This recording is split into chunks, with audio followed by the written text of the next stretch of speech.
Dieu ne prend pas de décisions à notre place. Non. Il nous laisse la possibilité de choisir. Nous avons le libre arbitre. Je suis là aujourd'hui pour te dire, réfléchis avant de prendre une quelconque décision. Consulte Dieu avant de prendre une décision, bien-aimé. Parce que les petites décisions là que nous prenons, parfois au quotidien, peuvent avoir des grandes conséquences. Les décisions simples que nous prenons peuvent avoir des impacts compliqués. Je vais vous parler ici d'Ésaü. Ça, c'est un jeune garçon qui, à cause d'une simple décision, vit sa destinée chamboulée. Il revint un jour des champs, affamé, épuisé.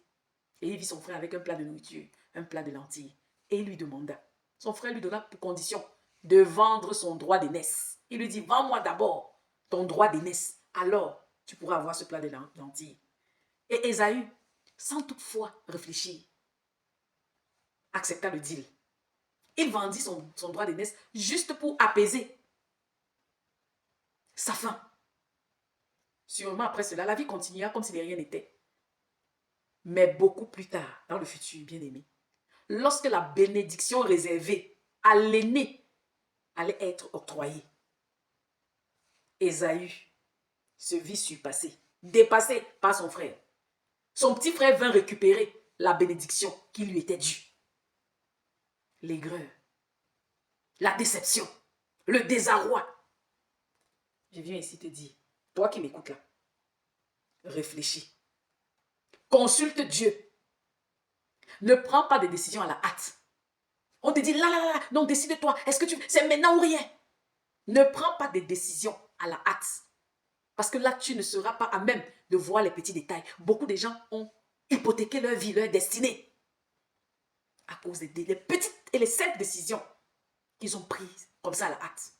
Ne prends pas de décisions quand tu as faim, trop faim, quand tu es désespéré.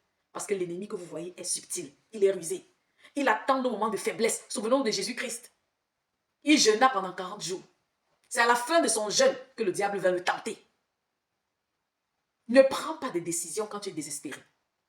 Parce que sans réfléchir, sans peser les pour et le contre, tu pourras détruire ta destinée. Ne prends pas de décisions, bien-aimé, sous pression et sous tension.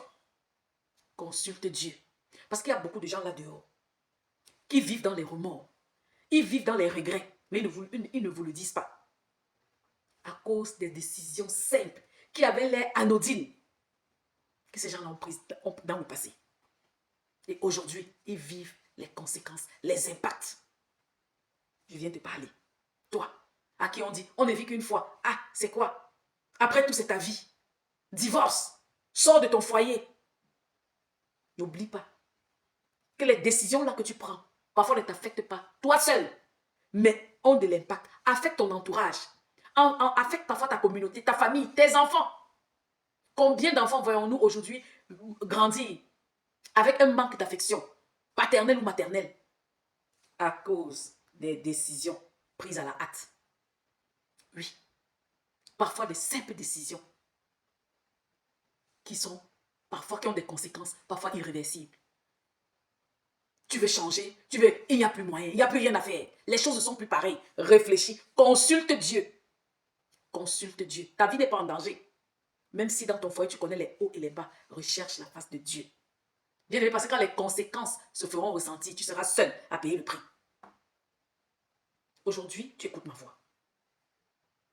Tu peux prendre cette toute petite décision, une décision très simple, de recevoir Jésus-Christ dans ta vie comme ton Seigneur et ton Sauveur. Rien apparemment ne changera. Tu seras la même personne. Les gens ne verront même d'ailleurs rien du tout. Mais je viens te dire que beaucoup plus tard, après cette vie, je vais dire la vie après cette vie, tu verras l'impact. Pourquoi? Parce que cette décision simple, changera le cours, la trajectoire de ta destinée. De l'enfer au paradis. Oui. Tu verras ton nom écrit dans le livre de vie. Cette petite décision, cette simple décision aura une conséquence éternelle. Parce que tu te verras vivre éternellement aux côtés de Dieu dans son royaume céleste pour l'éternité. Alors qu'est-ce qui t'empêche de dire oui, de suivre ce grand Dieu et demain de bénéficier, de jouir de ses grâces infinies dans son royaume céleste. Sois béni abondamment.